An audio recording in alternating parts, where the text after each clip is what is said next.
Destination Bien-être, c'est maintenant sur Radio Grand Lac. Départ imminent avec Anaïs. Bonjour à tous et à toutes, je suis ravie de vous retrouver aujourd'hui. Il fait un temps magnifique, en plus c'est super. Donc j'espère que vous êtes sur la route, peut-être pour aller vous balader avec vos enfants, aller vous promener au lac ou peut-être simplement vous êtes sur votre pause de midi et vous nous écoutez. Aujourd'hui, on va vous parler dans votre émission Destination Bien-être, bien sûr de bien-être et de santé, j'ai envie de dire naturelle, de santé avec les plantes, mais des plantes, allez je spoil un peu le sujet, des plantes préparées d'une manière très particulière et encore pas très connue finalement. Certains thérapeutes les recommandent, mais c'est vrai que d'instinct, vous pouvez les trouver par exemple dans vos magasins bio ou dans les magasins où on vend des produits naturels, mais on n'irait pas tout seul s'orienter si on n'est pas guidé. Et aujourd'hui, pour cela, j'ai le plaisir de recevoir Bénédicte. Bonjour Bénédicte. Bonjour Anaïs. Je suis ravie de te recevoir parce que toi, tu es passionnée d'un sujet, passionnée de plantes, de cueillettes. Et aujourd'hui, tu viens nous parler de ce que tu fais des plantes que tu cueilles, justement. Tu viens nous parler de gémothérapie. Voilà, c'est ça. Je suis productrice et cueilleuse de gémothérapie. Alors la gémothérapie, on peut en dire deux mots pour... Mais même voilà. plein de mots. C'est une branche de la phytothérapie et c'est donc... une branche de la phyto qui utilise les bourgeons d'arbres et d'arbustes pour leurs propriétés. Et donc on appelle gémothérapie à la fois la pratique et les produits qui sont des extraits de plantes, des extraits liquides, et on consomme ça. Ça se présente sous forme de gouttes et on consomme ces extraits de plantes en général sur le long terme. Et oui, donc il y a vraiment, c'est une histoire, je trouve, moi, quand j'ai découvert la gémothérapie, puisque c'est quelque chose qui nous est enseigné en formation de naturopathie, et même à l'école lyonnaise des plantes, c'est un sujet qui est abordé. Il y a vraiment une notion de concentré et de comme un élixir un peu, j'ai envie de dire, vraiment une plante. Donc dans la phytothérapie, elle englobe l'ensemble des plantes et la façon dont on va utiliser toutes ces plantes. Donc on connaît bien par exemple quand on ramasse et qu'on fait sécher en tisane, les extraits aussi de plantes sèches qu'on retrouve parfois en pharmacie. Oui, qui peuvent être sous forme de gélules. Exactement. Ou l'aromathérapie fait aussi partie de la phytothérapie. Exactement. Donc les huiles essentielles font partie de la phytothérapie. Et la gémothérapie, donc en fait, gémo, ça vient du latin gemma, gemmae, qui veut dire bourgeon ou pierre précieuse. Et on fait parfois la confusion avec la lithothérapie. Et c'est un médecin belge qui a mené les premières études sur la gémothérapie. Et c'est lui qui a donné ce nom. Et à l'origine, il étudiait à la fois l'action des minéraux et des végétaux. Donc c'est pour ça qu'il avait choisi ce terme de gémothérapie. Et puis au fil de ses recherches, il s'est focalisé plutôt sur le végétal. Et donc on a gardé ce terme-là, gémothérapie, où on entend encore parfois parler de phytoembryothérapie. Et pour rejoindre ce que tu disais tout à l'heure sur la concentration, en fait, on va parler un petit peu du végétal et des arbres et de la physiologie des arbres. En fait, dans les bourgeons ou les jeunes pousses d'arbres, il y a des cellules qui sont indifférenciées. C'est un petit peu comme nos cellules souches. Comme on retrouve par exemple au niveau on en parle par exemple chez les femmes dans le placenta, cette notion de cellules souches là où il y a toute la genèse de la vie. Oui, il y a tout, c'est ça, il y a tout l'ADN de la plante dans ces cellules qu'on appelle des méristèmes. Et en fait, il faut savoir qu'un bourgeon sur l'arbre, il apparaît au moment de la naissance d'une feuille et il est dormant, il dort tout l'été, l'automne, l'hiver, et à la fin de l'hiver, sous l'effet de la chaleur, de la luminosité, il y a des flux de sève qui vont se mettre en place dans l'arbre et qui vont venir alimenter ce bourgeon qui lui n'aura plus qu'une seule quête, c'est croître en fait et devenir une feuille, une branche, toutes les parties de l'arbre en fait, ou de la plante. Et donc moi je cueille les bourgeons au moment de la montée de sève au printemps. Alors c'est une période qui dure à peu près 4 mois en fonction des plantes. Je commence très tôt. Cette année, c'était avec 3 semaines d'avance par rapport à l'année dernière.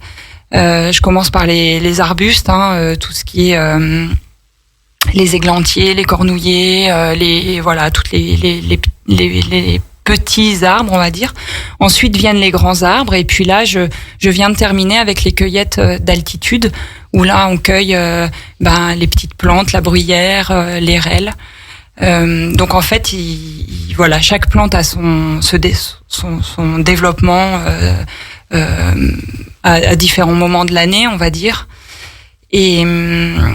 Et en fait, c'est important de cueillir au moment où il y a cette montée de sève, parce que c'est là où le bourgeon et les méristèmes en fait sont les plus actifs. Donc l'arbre puise les minéraux dans le sol. Il les transporte par sa sève jusqu'au bourgeon, et puis le bourgeon petit à petit se déploie, fait sa photosynthèse et crée une autre sève dans l'arbre, dans le végétal. Et le bourgeon, il est autonome dans la fabrication de sa sève. En fait, c'est des flux qui se mettent en place. Okay. Et en fait, je sais pas si on va aller dans le détail de la physiologie des arbres, mais il y a des hormones, on appelle ça des phytohormones, c'est des hormones végétales qui sont à la fois dans la racine. Il y a plein d'endroits dans un arbre ou dans un végétal où il y a des hormones, et en fait, sous l'action au printemps, sous l'action justement de ce changement des températures qui se réchauffent, d'un équilibre entre la durée de la nuit et du jour, sous l'effet de ces hormones végétales, les flux de sève se mettent en place. Et l'arbre commence sa croissance et le déploiement de ses feuilles, en fait. Génial, magique. Et donc, juste pour finir peut-être sur la sève, on a la sève montante, qui est la sève brute. Et donc, on connaît bien la sève de bouleau. Donc, c'est une sève qui est blanche et qui est transparente, on va dire. On dirait de l'eau. Et la sève élaborée, la sève qui redescend après la photosynthèse, donc le résultat de la photosynthèse, c'est des sucres qui viennent nourrir le bois. Et là, pour donner un exemple, on a le sirop d'érable, par exemple. Donc on voit bien qu'on n'est pas du tout sur les mêmes consistances, couleurs, voilà. Et en fait, dans le bourgeon, quand on le cueille au printemps, au moment de cette activité, en fait, il y a une richesse de minéraux, des vitamines, des enzymes. Enfin voilà, il y a énormément de choses à extraire de ces bourgeons. Et donc toi, il te faut, donc tu vas nous parler un peu de cette cueillette, parce que je trouve ça hyper intéressant pour que les gens puissent comprendre d'où vient ce produit, que c'est un produit précieux qu'on consomme. Alors même si aujourd'hui ça s'est quelque part beaucoup démocratisé et développé, ça reste quelque chose qu'on vient prélever avec conscience, avec précaution dans la nature, puisque il faut un certain nombre de quantités pour fabriquer cet élixir. Est-ce que tu peux nous donner un exemple juste pour que les gens puissent prendre conscience de quelle quantité il faut pour créer ce macérat, pour créer cette onction. Oui, alors c'est difficile de répondre en une seule phrase, parce que chaque plante en fait a un taux de je vais pas rentrer trop dans le détail, mais c'est en fonction du taux d'humidité qu'il y a dans la plante. Et pour certaines plantes, il faut beaucoup de quantité pour arriver à avoir un volume d'extrait, et pour d'autres, il faut moins de plantes. On peut donner une comparaison par rapport aux huiles essentielles. Oui. Parce que je pense que les gens connaissent bien les huiles essentielles. Pour faire la même quantité de gémothérapie ou d'huile essentielle de romarin, il faut 1000 fois plus de plantes pour faire de l'huile essentielle que pour faire la gémothérapie. En sachant que déjà, pour les huiles essentielles, il faut une quantité hyper importante, je trouve. Voilà, c'est ça. Donc, pour faire la gémo, il faut 1000 fois moins. Alors c'est pas,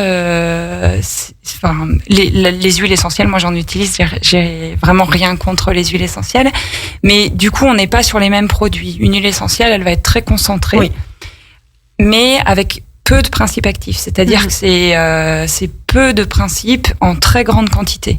La Gémeaux, on est vraiment sur quelque chose de différent.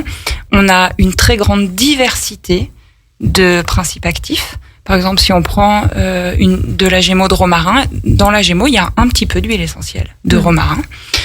Par contre, ils sont faiblement dosés. Donc, on a deux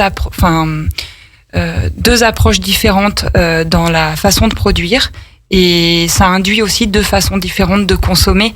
C'est-à-dire que la Gémeaux demande moins de ressources naturelles. On peut l'utiliser sur le long terme, c'est plus doux, c'est plus complet. Et une huile essentielle, c'est plus concentré. Dans les formations qu'on fait en général en phytothérapie, on dit que les huiles essentielles, c'est le pompier de la phytothérapie.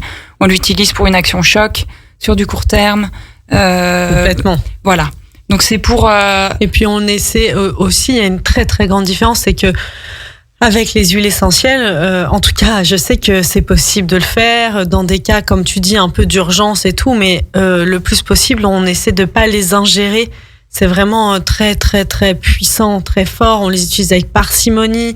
Ça peut être aussi dangereux. Vraiment, il y a des huiles essentielles qui sont toxiques aussi. Ça, c'est pas anodin comme utilisation, donc faut vraiment être bien conseillé. Dans les qualités aussi, aujourd'hui, ça s'est tellement démocratisé que malheureusement, on retrouve des huiles essentielles mises en vente avec écrit huile essentielle dessus, mais on sait pas du tout comment les huiles essentielles ont été extraites. Parfois, il y a l'utilisation de solvants, donc presque c'est devenu des... pour moi, il y a certaines huiles essentielles qui sont même dangereuses et toxiques, qui ne devraient pas exister sur le marché. Oui, alors je veux pas non plus trop rentrer sur ce sujet des huiles essentielles qui est pas mon domaine. Effectivement, dans les plantes, toutes les plantes, que ce soit une huile essentielle ou même une plante sèche, peuvent avoir des effets néfastes. Pas toutes, mais certaines, quelle que soit la galénique, j'ai envie de dire, quelle que soit la forme sous laquelle elles sont préparées.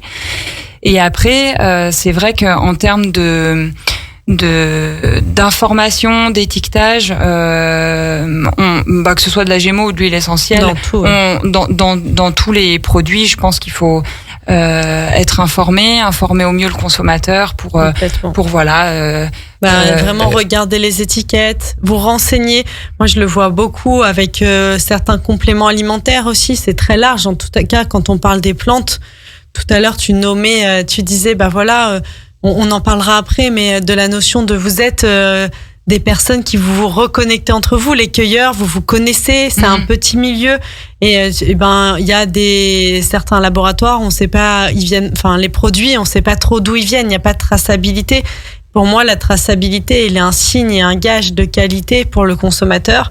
Donc vraiment, à regarder les étiquettes, à poser les questions, où c'est ramassé, qu'est-ce qui... L'avantage de s'adresser ou de consommer des produits locaux, c'est que le consommateur a la possibilité de s'adresser à nous et de questionner. C'est plus difficile, quand c'est une marque ou un labo. Et il y a des labos qui attestent que leurs produits sont récoltés en France. Il y a aussi des labos qui permettent la traçabilité de leurs produits. Oui, certains. Oui, bien sûr. La traçabilité, alors pour moi, en tout cas, elle est totale. Et c'est comme ça que ça devrait être fait tout le temps, mais de mon lieu de cueillette, en fait, les lieux de cueillette, je les identifie en amont. Et puis une fois que je les ai identifiés, je suis la traçabilité du produit depuis la cueillette jusqu'au conditionnement et à la vente, en fait. Identifié avec un numéro de lot et moi, mes produits sont labellisés bio, donc j'ai aussi l'obligation de déclarer mes zones de cueillette auprès de mon certificateur. Et donc à n'importe quel moment, il peut se rendre sur site, faire des prélèvements. Enfin voilà, et je trouve ça normal en fait. Ouais, à partir du moment où on bénéficie d'un label, de pouvoir que le consommateur ait des garanties. Et donc toi, pour donc cette cueillette justement, alors comme tu disais, t'as des zones de cueillette. Est-ce que c'est les mêmes d'une année à une autre? Comment tu t'organises un peu? Dis-nous comment tu organises cette période-là que tu achèves seulement maintenant de cueillette. Comment je l'organise? Alors je cueille entre 30 et 40 plantes, donc ça demande une certaine organisation. Tu fais ça toute seule? Oui. Ok. Je fais ça toute seule. Je fais ça avec l'aide d'amis de temps en temps qui ont envie de m'accompagner, et parfois de stagiaires, mais j'en prends pas beaucoup. Mais donc je cueille. Alors j'ai des sites qui sont identifiés. Pour certaines plantes, j'ai plusieurs sites d'identifier. C'est important pour moi parce que, alors, je voudrais dire, je fais pas que de la cueillette en milieu naturel. J'ai aussi une parcelle sur laquelle je cultive certaines plantes qu'on trouve pas en milieu naturel, le cassis, le figuier, la vigne, le romarin, voilà. Donc il y a une partie de ma gamme qui est issue de culture et une partie qui est issue de cueillette. Et pour ce qui est des zones de cueillette, on n'est jamais à l'abri on n'est jamais certain en fait d'une année sur l'autre de retrouver sa zone de cueillette. Alors même si moi je vais tout le temps à la rencontre des propriétaires, des exploitants pour me présenter. Déjà c'est important pour moi de cueillir dans des endroits où je me sens bien et où je suis la bienvenue aussi pour pouvoir le faire. Donc du coup ça facilite les échanges, et puis voilà, quand on sait que quand la personne sait qu'il y a quelqu'un qui vient cueillir sur son terrain, en général on pense à l'informer s'il y a des changements d'orientation, de culture. Mais j'échelonne aussi et je change de zone de cueillette d'année en année pour aussi préserver les ressources, pas toujours cueillir au même endroit. Alors il y a des plantes qui craignent pas d'être cueillies, toutes les plantes qui rejettent de souche, le noisetier, le cornouiller, c'est des plantes, plus elles sont taillées, plus elles rejettent, donc c'est pas un souci. Après, ce qui est important, c'est de prendre en compte la physiologie de l'arbre, comment il pousse. Moi, je cueille uniquement quand il y a beaucoup de spécimens. Donc, un lieu de cueillette, normalement, c'est un bon lieu de cueillette. Mais ça, c'est valable pour les arbres, mais aussi pour les fleurs. Pour un cueilleur, c'est une zone où la ressource est suffisamment abondante pour pouvoir être cueillie. Après, tu parlais des cueilleurs et du lien qu'on a entre nous. C'est vrai que c'est un milieu qui est tellement particulier et qu'on arrive à se connaître. On fait souvent partie des mêmes associations ou syndicats, et du coup on a aussi la chance d'être accompagné par des guides des guides qui sont édités sur la pratique, mettre en place les bonnes pratiques de cueillette, avoir des retours d'expérience, connaître les plantes qui sont protégées ou qui sont en voie de disparition. Enfin, en fait, même si on cueille à une petite échelle, on est quand même sensibilisé à tout ça, et c'est important. Donc toi, tu dirais que par an, j'imagine que tu as déjà fait le calcul, tu ramasses quelle quantité à peu près pour ce que tu as à produire? Tu as déjà fait le calcul? Non, comme ça? En fait, chaque année, j'augmente. Je cueille de nouvelles plantes, donc ça augmente chaque année. Ça se quantifie en kilos, on va dire. C'est pas, alors des kilos de bourgeons, ça fait quand même pas mal de bourgeons et pas mal d'heures. Beaucoup de bourgeons. Et oui, parce que concrètement, tu les ramasses. J'ai dit à la main, oui, donc les uns après les autres. Et ça a quoi comme, donc qui dit, par exemple, sur un figuier, c'est celui que je visualise là tout de suite. Sur un figuier, si tu prends le bourgeon, ça veut dire que y aura pas de feuilles. Voilà, alors c'est ça. Donc il y a des arbres qui font des bourgeons à feuilles et à fruits. Pour la Gémeaux, on prend principalement les bourgeons qui feront des feuilles. Et sur un figuier, alors c'est assez particulier parce que justement c'est un arbre qui fait très peu de bourgeons et qui fait des bourgeons qui sont remplis d'eau. Et donc du coup c'est pas le rendement entre guillemets par rapport au volume de macérat qu'on obtiendra est pas très bon sur le figuier. Donc il y a une attention vraiment particulière à prendre sur cette plante. Et c'est une plante qui fait c'est un arbre qui fait aussi l'objet d'informations dans le milieu de la cueillette, parce qu'il disparaît. Il y a des zones où il y avait des figuiers naturellement dans le sud de la France qui sont malmenés. Et donc ce figuier, effectivement, là où on va prélever le bourgeon, à cet endroit précis, il ne fera pas de feuilles. Par contre, souvent il y a un deuxième bourgeon. Donc le bourgeon terminal, c'est l'apex en fait, le bourgeon apical. Souvent il y a un deuxième petit bourgeon qui est dormant, qui est à côté, qui va prendre le relais. Donc en fait l'arbre il va mettre en place une stratégie pour continuer de pousser. Il arrive aussi que sur certains arbres on effectue une taille parce que c'est demandé. Moi il m'arrive d'aller chez des personnes qui m'autorisent à cueillir sur notamment les figuiers, et c'est vrai que le figuier quand on le laisse aller il peut devenir très volumineux, et donc du coup là c'est la personne chez qui je suis dans son jardin qui me dit je voudrais qu'on le rabatte un peu, ou là il va trop chez le voisin, et donc du coup on va cueillir en fonction de ces indications là pour faire en sorte que la taille, finalement il l'aurait taillé son arbre, donc autant être là au bon moment puis récupérer ses bourgeons à ce moment-là quoi. Mais le figuier, c'est une cueillette qui est compliquée pour moi parce qu'en Savoie il y en a pas beaucoup, et donc du coup ça me demande d'aller vraiment sur différents sites. Je trouve pas j'ai pas un site de cueillette de figuier quoi. Et donc, une fois, alors ça va te sembler peut-être bête comme question, mais je pense que pour les gens qui nous écoutent, donc on enlève le bourgeon des feuilles, mais non, l'arbre peut continuer à produire des fruits. Oui. Ok, c'est important parce que ça peut être un vrai frein. Oui, c'est ça. Attends, est-ce que je ramasse ou pas? Est-ce que je me permets de prendre les bourgeons si derrière l'arbre ne donne, quand il s'agit d'arbres fruitiers notamment? Oui, l'arbre va donner ses fruits, surtout le figuier. Et puis ça, oui, effectivement, quand on va chez des gens, il faut s'assurer qu'ils veuillent récolter leurs fruits derrière. Et par contre, sur le cassis, par exemple, moi, je cultive les cassis. Je cultive le cassis uniquement pour les bourgeons et j'ai pas de fruits sur mes cassis. Ah oui. Ça fait le deuil des fruits. En fait, du coup, je fais un peu comme les sites de production, de cueillette. Je récolte pas toutes les années sur les plants. Je leur laisse faire leur cycle.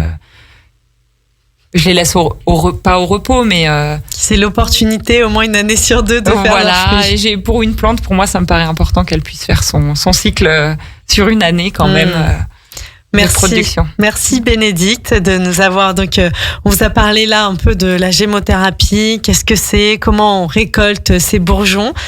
Et on va vous dire un peu plus sur après qu'est-ce qu'on en fait finalement de ces bourgeons qu'on a récoltés, l'étape d'après une fois qu'on les a récoltés, et surtout qu'est-ce qu'ils peuvent vous apporter pour votre santé dans votre quotidien et pour votre bien-être. Donc restez à l'écoute, à tout de suite sur Radio Grand Lac. Radio Grand Lac 92.1, le grand bain de la vie locale. Destination Bien-être, l'émission qui prend soin de vous avec Aix-les-Bains, Riviera des Alpes. Destination Bien-être, c'est maintenant sur Radio Grand Lac. Départ imminent avec Anaïs.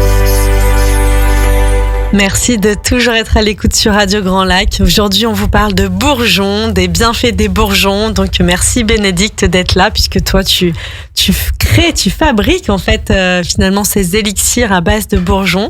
Dans cette première partie des émissions, tu nous as expliqué comment t'allais sur tes lieux de cueillette, comment récolter ces bourgeons. Et là, on va vous parler à quoi les étapes d'après, qu'est-ce qu'on en fait de ces bourgeons, et surtout à quoi ils servent et dans quel cas ils peuvent nous être utiles, puisqu'ils sont j'ai envie de dire dans les principes actifs plein de bienfaits, et il y en a un peu pour tout le monde et tous les mots, tous les bobos. Chacun peut trouver son élixir en fonction des besoins du moment. Donc une fois qu'on a récolté ces petits bourgeons, tu rentres chez toi. Et qu'est-ce que t'en fais? Alors, ces bourgeons, je les récolte. Ce qu'on n'a pas dit, en fait, tout à l'heure, c'est que je les cueille frais et je les mets à macérer tout de suite sur le lieu de cueillette. C'est-à-dire qu'il n'y a pas d'oxydation, il n'y a pas de séchage de la plante. Ils sont cueillis, mis en macération dans un mélange d'eau, d'alcool et de glycérine. Okay. Et ces trois, on appelle ça des solvants. Ces trois liquides, en fait, ont la capacité d'extraire les principes actifs de la plante. Et oui, c'est pour ça qu'on nomme des solvants d'ailleurs. Oui, parce qu'en fait, c'est comme on peut imaginer qu'un principe actif, c'est un aimant et qu'il a une polarité et une affinité avec l'eau, avec l'alcool ou avec la glycérine. Et en fait, chacun des principes actifs, selon leur affinité avec ces solvants, va migrer dans un solvant. Donc, une tisane, c'est une extraction avec l'eau. Avec l'eau.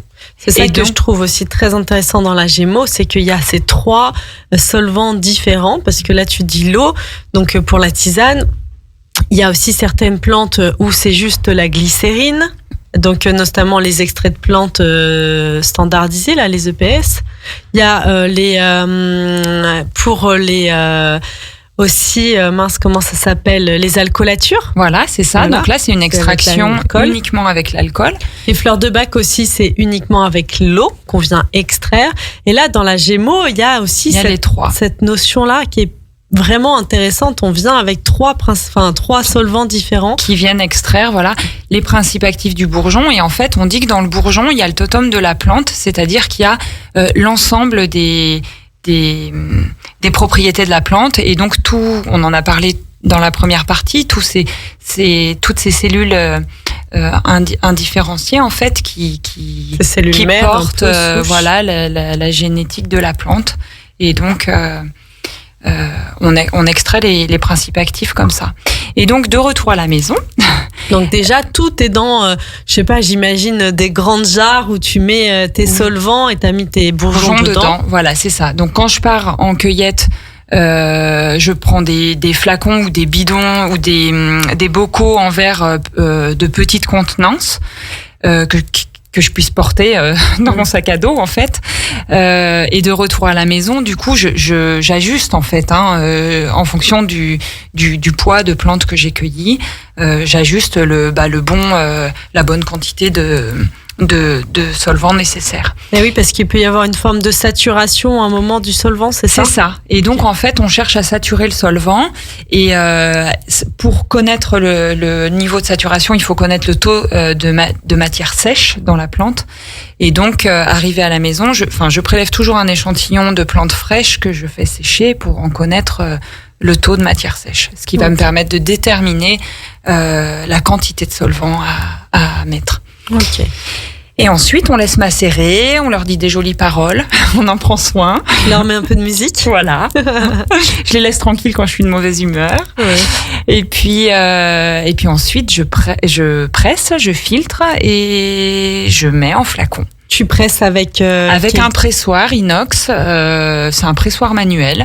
Voilà, et c'est un pressage lent et doux, on va dire. Dans tout mon processus de fabrication, il n'y a pas rien n'est mécanisé, j'allais dire, bah si, parce que c'est bien un pressoir manuel, c'est bien une action mécanique, mais je veux dire, il n'y a pas de machinerie. C'est voilà. Toi qui viens avec mes tes mains et puis le pressoir, bah effectivement, il faut tourner une vis et voilà, on presse, mais ça reste doux et voilà. Okay. Il n'y a pas d'intervention de machine électrique ou de voilà. Et il y a combien de temps? Alors je sais que ça peut varier, mais entre le temps de macération en moyenne, il est de combien de... Alors on dit 21 jours minimum. Ça peut être plus. Ça ne change rien. Une fois que le solvant est saturé, il est saturé. Moi, j'observe quand même des changements de couleur, d'odeur, une concentration un peu plus, qui me semble un peu plus forte. Je fais en fonction des besoins et puis du temps que j'ai, parce que comme je travaille toute seule, j'ai des semaines bien remplies. Et voilà, et le produit est terminé et on n'a plus qu'à le consommer. Ok, et dans les flacons, donc une fois qu'il est en flacon, donc tu as plusieurs formats de flacons et tu as des petits flacons de 15 ml, c'est ça? Oui. Et des plus grands qui font 30. 30, ouais. Avec un flacon de 30 millilitres. Donc ça, pour les auditeurs, ça se présente comme un petit flacon d'huile essentielle en fait. Hein. C'est un flacon en verre ambré. Avec un compte-gouttes. Avec soit un compte-gouttes, soit une pipette. Et donc un flacon de 30 millilitres, on va dire c'est le standard en gémothérapie. Un flacon de 30 millilitres, on peut faire 3 cures de 3 semaines. Donc voilà, c'est pour donner un ordre d'idée aussi aux consommateurs, d'acheter en fonction de leurs besoins. En général, on prend entre 5 et 15 gouttes par jour, mais ça dépend des prescriptions et des thérapeutes. Voilà, ça peut varier. Et moi, je propose des plus petits flacons, des 15 millilitres, parce que pour découvrir, pour tester un bourgeon ou pour en assembler deux, parfois, c'est bien d'avoir une plus petite contenance. On l'a dit en introduction tout à l'heure, la gémothérapie, ça agit sur le long terme. Donc, c'est parfois décourageant de prendre quelque chose sur le long terme. Et moi, je trouve qu'avoir un petit flacon, c'est plus motivant de se dire, allez, on fait nos 4-5 semaines de cure et puis on va au bout. Puis ensuite, soit on renouvelle, soit on est content des effets. Et ça me paraît dans la démarche de respect des ressources aussi. Se dire, on n'achète pas un flacon pour le consommer à moitié et puis l'oublier dans un placard et pas savoir quoi en faire, finalement. Donc, oui, ces petits flacons de 15 millilitres, on les trouve pas souvent en pharmacie ou dans les magasins bio, mais en tout cas, chez les petits producteurs, on en fait quand même. Donc justement, peut-être que tu peux, on peut dire maintenant quels seraient tes chouchous, toi, ceux que tu as vraiment utilisés. Comment toi tu as démarré avec la Gémo? Est-ce qu'il y a une plante ou un fruit, avec lequel tu as commencé toi? Eh ben oui, comme beaucoup de personnes, j'ai commencé avec le cassis. C'est un classique de la gémothérapie. C'est le bourgeon, un des bourgeons c'est le bourgeon le plus demandé. Donc moi j'ai commencé il y a des années sur les conseils d'un pharmacien et j'avais des angines et des sinusites à répétition. Et en fait, je commençais toujours par une inflammation des muqueuses en fait au niveau de la gorge et je me suis habituée à faire des gargarismes à base de bourgeons de cassis. Puisque le cassis il a des propriétés anti-inflammatoires et du coup ça a été une révélation pour moi. Alors j'ai toujours aimé beaucoup la phytothérapie et les plantes en général, j'en ai toujours beaucoup utilisé, mais c'est vrai que là l'action était quand même tellement surprenante que ça m'a vraiment convaincue. Et c'est vrai que le cassis, il est vraiment dans ce côté anti-inflammatoire aussi, dans toutes les douleurs. Moi, je l'ai vraiment beaucoup conseillé aussi à toutes les personnes qui ont des douleurs un peu chroniques, une inflammation un peu généralisée, ou dans le cas de tendinite. Oui, en fait, c'est un anti-inflammatoire à large spectre. Ouais. Donc, dans les allergies aussi. Il a des bons résultats. Voilà. C'est un bourgeon qui a peu de contre-indications, en fait. Ouais. Oui, on l'a pas dit tout à l'heure, on l'a un peu évoqué avec les huiles essentielles. En Gémeaux, il y a très peu de contre-indications. Oui, ça c'est intéressant aussi. Ce qui n'est pas le cas avec les huiles, tellement, comme tu dis, elles sont puissantes. C'est ça. Et il faut quand même faire attention avec les bourgeons qui ont une action sur la circulation sanguine. Certains ont ont une action fluidifiante. Donc là, il faut faire attention si on est sous traitement anticoagulant, par exemple. Avec les bêta-bloquants, tout ça. Et aussi les bourgeons qui ont une action hormonale. Faire attention dans ces cas-là, sinon c'est vrai qu'il y a peu de contre-indications. Et puis après, il y a des recommandations d'usage. On prend les bourgeons tonifiants plutôt le matin, ceux qui sont calmants plutôt le soir. Enfin voilà, après c'est du bon sens. Voilà. Et dans la première que j'avais utilisée pour ma part, c'était le framboisier, que je trouve, comme je te le disais là hors antenne, que j'avais trouvé hyper intéressant dans la régulation et en cas de symptômes prémenstruels. Oui, vraiment. alors on dit que le framboisier régule en fait les hormones en fait du cycle menstruel, et du coup c'est vrai que c'est un bourgeon qui est très demandé pour accompagner les femmes et en général et surtout les jeunes filles. J'ai beaucoup de demandes pour accompagner soit un syndrome prémenstruel, soit des douleurs. En fait, c'est vrai que c'est un bourgeon qui est moi j'avais efficace. Ça a été le déclic. J'étais en formation de naturopathie et je m'étais dit je vais essayer. J'avais vraiment des douleurs fortes durant mes règles et tout. Ça a été terminé quoi.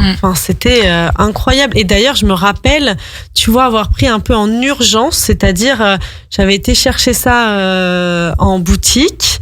Mais j'étais déjà dans la douleur et tout, et j'avais fait un peu un traitement. J'en avais pris plus de 15 gouttes dans la journée. J'avais fait un peu un truc choc pour en début de soirée. J'avais pris ça en fin de journée, et dans la soirée, clairement, j'ai ressenti une nette amélioration. Le lendemain, c'était terminé. Donc j'ai pris plus long sur le long terme pour réguler, parce que il y a ça aussi qu'on n'a pas nommé, c'est que je trouve dans la gémothérapie, il y a une notion du terrain. On vient réguler, nous en naturopathie, on aime beaucoup cette notion du terrain, de comment on accompagne. On n'est pas dans des choses. Là, j'exprime le fait que je l'ai utilisé dans un moment où j'étais dans l'aigu, j'étais dans une douleur à cet instant-là. Mais dans l'idéal, je trouve que la gémothérapie, les bourgeons s'utilisent sur le long terme pour venir réguler un déséquilibre du corps. Donc là on disait le cassis, quand il y a une tendance, je trouve, à l'hyperacidification du corps, à beaucoup de troubles un peu on va dire inflammatoires, de type inflammatoire, le côté plutôt framboisier, régulation hormonale. Dans la régulation hormonale, là on parlait tout à l'heure aussi toutes les deux de l'EREL. Oui. Qui est magique dans les symptômes liés à la ménopause, notamment les bouffées de chaleur dont beaucoup de femmes souffrent aujourd'hui. Et alors, oui, on est vraiment sur des régulations, et j'en profite pour dire que l'EREL et le framboisier sont tous les deux des bourgeons à action hormonale, donc soumis à précaution d'emploi quand il y a des antécédents. Mais c'est vrai que la gémothérapie, on n'aura pas le temps de citer les propriétés de tous les bourgeons, de toutes les plantes. Par contre, ce qu'on peut dire, c'est que vraiment, il y a 3 actions principales. C'est restaurer un équilibre, drainer et faire une reconstruction cellulaire, en fait. Quand il y a une lésion ou en cas d'ostéoporose, il y a des bourgeons qui sont reminéralisants, par exemple. Donc c'est vraiment les trois actions principales. Et tu parlais de la naturopathie et du terrain. On peut faire aussi une analogie entre le lieu où pousse l'arbre et l'état de notre corps. Mais exactement, parce qu'en fait, les plantes qui poussent sur des terrains pauvres, qui ont besoin d'être minéralisés, ils ont la même action sur nous.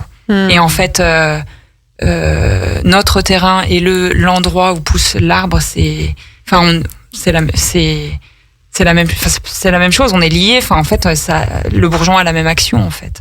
Oui, et puis en termes de reminéralisation, je trouve que on le voit lié. Alors nous, on le voit beaucoup avec la naturopathie le niveau de stress généralisé pour les personnes, le manque de sommeil, on dort moins quand même, un sommeil de moins bonne qualité, une exposition au stress qui est beaucoup plus importante, une alimentation pas toujours appropriée. Il y a tous ces facteurs qui génèrent du stress et qui vont favoriser finalement un terrain de plus en plus acidifié car déminéralisé. Donc il y a vraiment une notion, je trouve, dans les bourgeons. Il y a beaucoup de bourgeons qui viennent pour ces terrains déminéralisés pour venir dans la reminéralisation. Et là, on est dans une période, alors moi je fais beaucoup la chasse à ça, on parle beaucoup de détox. C'est devenu vraiment un mot, pour moi il est devenu épidermique tellement c'est un non-sens, parce que tout le monde veut détoxifier son corps alors qu'on a juste besoin de reminéraliser et revitaliser, puisque notre corps, naturellement, sait se détoxifier. Par contre, il sait pas se revitaliser tout seul s'il a pas assez d'énergie. Donc, de venir apporter des bons nutriments, se revitaliser, des bonnes vitamines et minéraux pour avoir l'énergie et naturellement, là, aller dans un nettoyage, ça a plus de sens. Tout à fait. Merci en tout cas. Merci c'est tout à toi. pour tout ce qu'on a abordé aujourd'hui. On va faire une courte pause musicale. Restez à l'écoute. Tu vas nous dire, Bénédicte, ensuite où on peut trouver tes produits, lesquels tu proposes. Est-ce que tu proposes toutes les plantes, lesquelles on peut trouver facilement. Donc restez à l'écoute. À tout de suite sur Radio Grand Lac. 92.1, les bonnes ondes de Radio Grand Lac. Destination Bien-être, l'émission qui prend soin de vous avec Aix-les-Bains, Riviera des Alpes. Destination Bien-être, c'est maintenant sur Radio Grand Lac. Départ imminent avec Anaïs. Merci de toujours être à l'écoute sur Radio Grand Lac. Aujourd'hui, on vous a parlé de bourgeons, des bienfaits des bourgeons pour votre santé. Alors, comme on vous l'expliquait, les bourgeons ont un réel intérêt, un peu finalement, chacun peut trouver en fonction de sa problématique le bourgeon ou le complexe dont il a besoin. On parle vraiment de rééquilibrage du terrain. Il vient vous apporter des choses, dont votre corps pourrait manquer ou il y aurait eu un déséquilibre. Donc, vraiment quelque chose de l'ordre du terrain. Et Bénédicte, tu vas nous parler de justement toi, où on trouve tes produits, puisque la raison de ta venue aujourd'hui, c'est quand même que tu es un acteur local et tu es dans la région et en Savoie, on a quand même la chance d'avoir d'avoir des bourgeons qui viennent de notre région en direct. Donc ça, c'est précieux. Dis-nous tout. Donc où tu te trouves et où on peut te retrouver. Oui, alors c'est vrai que moi j'habite pas très loin. Je suis originaire de Chignin, donc c'est dans la Comte de Savoie. Et on l'a pas dit, mais mes zones de cueillette, c'est surtout les Bauges, la Chartreuse et un petit peu en Belledonne. Donc c'est vraiment des cueillettes locales. Et pour ce qui est de où trouver mes produits de gémothérapie, on peut retrouver les produits dans des magasins spécialisés type Biocoop ou Satoris, également dans des pharmacies. Et après, quelques herboristeries. Et puis après, je commercialise aussi sur mon site, un site internet. Donc, vous pouvez commander sur le site et j'expédie, ou alors commander sur le site et venir chercher à Chignin si vous êtes dans les alentours pour éviter les frais de port. Le site s'appelle Les Pralins. lespralins.fr. Donc vous pouvez trouver tous les bourgeons que je produis sur le site, et puis aussi m'appeler pour avoir des informations complémentaires sur les produits. Ok, super. Sur même les conseils ou qu'est-ce qu'on peut utiliser dans telle problématique. Toi aussi, tu as une capacité de conseiller ce qui est adapté pour la personne. Oui, alors moi je suis avant tout productrice. Bien sûr. Et cueilleuse. Malgré tout, l'usage des plantes, je les connais. Ceci dit, je suis pas thérapeute et en fonction des personnes et de leur état de santé, il m'arrive de réorienter vers des thérapeutes en fait. Et du coup, c'est aussi intéressant pour moi d'avoir cet échange-là avec eux. Mais effectivement, pour des conseils liés aux plantes et à leurs usages, je suis en capacité de répondre, bien entendu. Ouais. Est-ce que tu disposes, donc pour des gens qui seraient avertis ou qui connaissent un peu la gémothérapie, est-ce que tu as toutes les plantes qui se font en gémothérapie, ou il y en a certaines que pour l'instant dont tu disposes pas? Et est-ce qu'il y a des plantes un peu, j'ai envie de dire, puisqu'on est dans une émission, une radio locale, qui sont vraiment les plantes d'ici, en fait, du cru quelque part? Ah, alors, certaines, je fais, je crois que dans la littérature en gémothérapie, on trouve à peu près une 50aine de bourgeons. Cette année, j'en aurai 40 dans mon catalogue. Sur le site, actuellement, il doit y en avoir 32 ou 35. Et chaque année, c'est vrai que j'essaye de compléter ma production. Donc du coup, je vais pas les citer tous. Non. Mais après, il y a quelques quelques bourgeons, voilà, que je ne fais pas, mais ça vous parlera pas forcément. Mais le citronnier, le ginkgo que je fais pas, qui est pour le coup pas un arbre local, même si on en trouve. Planté. Si j'ai l'occasion de trouver un site avec des ginkgos qui sont là, autant les prélever, les bourgeons. Mais pour l'instant, je l'ai pas fait. Et après, est-ce qu'il y a des arbres typiques d'ici? En fait, oui et non, enfin quasiment tous, quoi. Mais j'ai envie de citer une anecdote. Il y a quelqu'un qui s'est beaucoup intéressé à l'ethnobotanie et c'est Aline Mercant. Qui a édité des ouvrages sur des cueillettes éco-responsables, voilà, qui connaît bien le marché, le milieu des plantes et son marché au niveau mondial.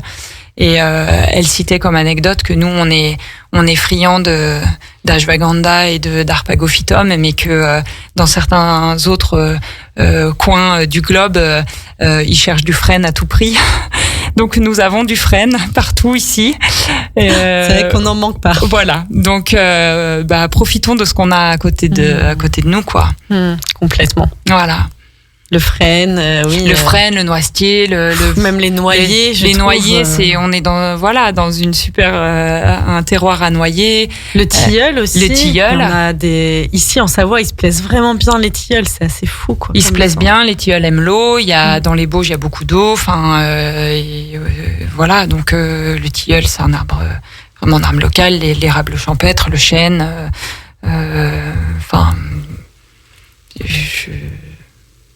Tous les petits arbustes, le cornouiller, la viorne, sont des essences locales. Ouais, le cornouiller. Le charme, le hêtre, on peut tous. C'est vrai qu'il y en a pas mal. Le cornouiller, je m'en suis jamais. C'est quoi les vertus du cornouiller, par exemple? Le cornouiller, il agit sur la fluidité du sang et aussi il est vénoprotecteur. Il est intéressant, le cornouiller sanguin. Exact. D'ailleurs, il s'appelle cornouiller sanguin. Prends soin de nos petits vaisseaux. Voilà, c'est ça. Merci beaucoup, Bénédicte, pour tout ce que tu nous as appris aujourd'hui.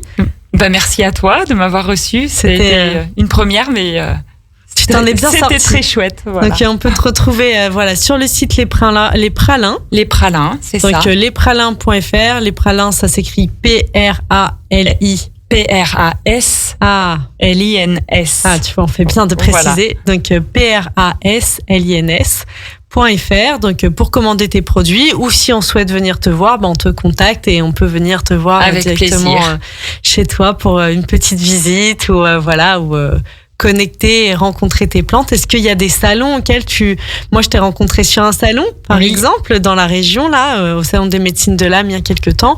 Est-ce que tu as pour ambition de faire d'autres salons prochainement ou de participer à d'autres événements?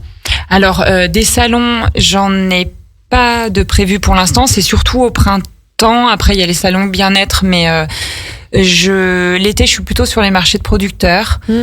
Aussi pour être plus en lien avec le terroir, on va dire, et voilà, je rencontre des personnes de différents profils, en fait, et j'aime bien cet aspect local, quoi. Donc l'été, je fais plutôt des marchés de producteurs, et puis mais régulièrement, je publie sur la première page de mon site les événements à venir, où je serai. Donc il faut pas hésiter à aller consulter. Et cet été, par exemple, tu as prévu quel marché de producteurs? Est-ce qu'il y en a qui sont autour d'Aix-les-Bains que tu as prévu de faire? J'en ai pas autour d'Aix-les-Bains. Je sais qu'il y a au Bourget-du-Lac parfois. Oui, je fais pas les marchés d'été non plus. Je fais un marché à Saint-Pierre-d'Albigny au mois d'août. Je fais, j'ai pas toutes les dates en tête.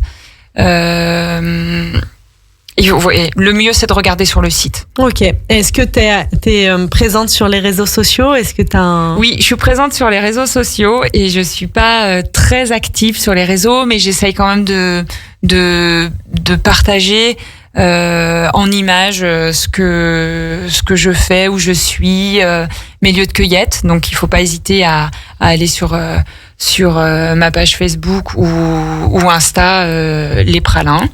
Trop bien. Voilà. Donc, et à partager ça autour de vous, parce qu'en tant que petit producteur, on a besoin de gagner en visibilité. Et voilà, chacun peut contribuer à son niveau. Génial. Merci beaucoup à toi. Donc on te retrouve sur les pralins. À très bientôt. Je te remercie, c'était une chouette rencontre, tu nous as appris beaucoup de choses, donc n'hésitez pas à venir découvrir les bourgeons pour votre santé. Merci beaucoup, je te dis à bientôt sur Radio Grand Lac. Oui, merci. Et moi, je profite de cette fin d'émission donc pour vous annoncer le programme de cette fin de semaine, toujours autour du bien-être. Une semaine sur deux, comme vous le savez, c'est on alterne, donc c'est une radio autour de la parentalité. Et j'ai une annonce pour les parents. Ce week-end, le samedi 8, il y a l'association pour une parentalité épanouie. Alors ça se trouve de l'autre côté de la dent du chat. D'ailleurs, tu pourrais venir nous rendre visite. Je suis sûre qu'il y a plein de parents qui seraient intéressés autour de du bien-être des parents. Il y aura des activités toute la journée. Donc moi, j'animerai 2 ateliers. Un atelier à 10 heures de relaxation sonore. Donc tous ces ateliers sont gratuits. Il y aura aussi des choses autour de l'allaitement. Il y a l'école Steiner qui sera présente aussi, de l'écriture. Il y a du yoga postnatal, yoga prénatal, du chant aussi prénatal. Voilà, de nombreuses activités gratuites, de quoi se restaurer sur place. Donc, si vous voulez venir échanger avec nous autour de la parentalité ce samedi, c'est à Yenne que ça se passe. Donc, sur un lieu magnifique qui est le marché bio du Bas-Saumon, donc qui se trouve 1083 route du Bas-Saumon à Yenne. Donc voilà, ça commence ce samedi 8 et le premier atelier, c'est moi qui débute d'ailleurs, en regardant l'agenda, sera à 10h pour la relaxation sonore. Et ensuite, moi, j'anime un deuxième atelier qui sera à 15h autour de l'alimentation de la femme enceinte et allaitante. Bien sûr, avec toujours mes outils de naturopathie. J'espère que vous aurez appris beaucoup de choses durant cette émission. Je vous souhaite une belle après-midi à tous, une bonne continuation, bonne fin de semaine. Et toi, Bénédicte, je te dis à bientôt. On regardera, en tout cas, je regarderai avec attention ton agenda. Je partagerai dans l'émission si c'est très gentil à toi. Oui, si merci. On peut te retrouver sur certains marchés locaux pour même tester tes produits, les rencontrer, les goûter. Oui. Moi, je vous recommande de goûter le cassis. Il est juste délicieux. Pareil, on peut devenir accro au cassis. Donc, je vous dis à très bientôt. Merci encore à toi de ta présence. Et très belle fin de semaine à tous. Et voilà, profitez du soleil, prenez soin de vous. Et je vous dis de mon côté à dans 15 jours pour votre émission Destination Bien-être. Radio Grand Lac. Plongez dans le grand bain de la vie locale avec notre application 100% gratuite pour écouter votre radio préférée. Radio Grand Lac. Téléchargez-la dès maintenant et vivez l'expérience Radio Grand Lac où que vous soyez.